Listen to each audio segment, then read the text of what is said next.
Hi, I thought I would show you a demonstration of this depreciation problem that you had for your test. For those of you who did this problem, both the straight line and the units of production method you did fine on. It was really just that double declining balance method that you might have struggled with after the first 2 years. But let's run through all three.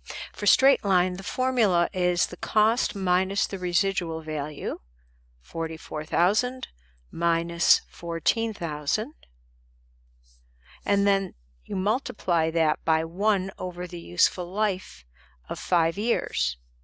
That gives you $6,000 each year. For the units of production method, it starts out the same way.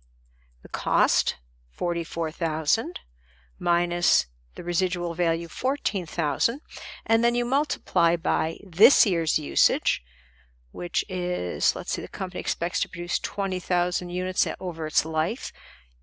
In 2018, 1,600 units. So 2018's usage over lifetime usage.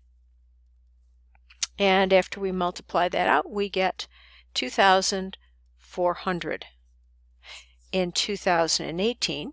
And then in 2019, all we change is the numerator of the fraction. So in 2019, 2,050 units divided by lifetime usage, 20,000.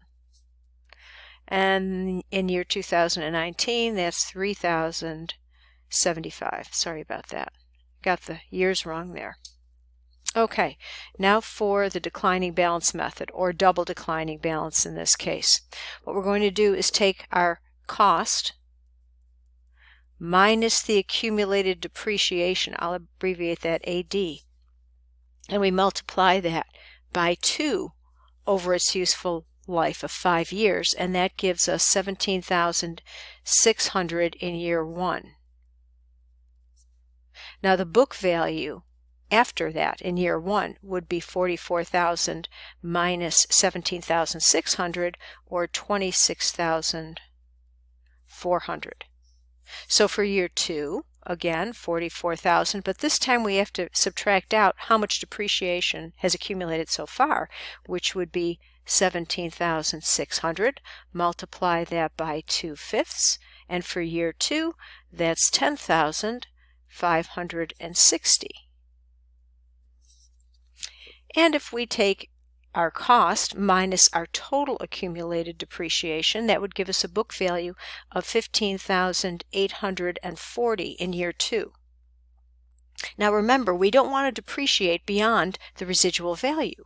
We want to stop when our book value gets to 14,000, and we're pretty close already. If we keep using this method, we're going to over depreciate. So for our 3rd year, let's put in our book value to be equal to our residual value, and then just do a subtraction. We want to go from 15,840 to 14,000, and that gives us 1,840 in year 3. Now you may have tried using the other method, the standard formula, and that over depreciated for years 3, 4, and 5. Now the reason I gave you credit for this is we never did a problem where the useful life was 5 years, but you finished depreciating it in 3. But I wanted to show you how that would work. So then in year 4, there would be no depreciation, and in year 5, there would be no depreciation either. So I gave you credit for these last 3 years if you got them wrong. Okay, just wanted to show you that. If you have any questions, feel free to let me know. You can email me. That would be the best way. Thanks. Bye-bye.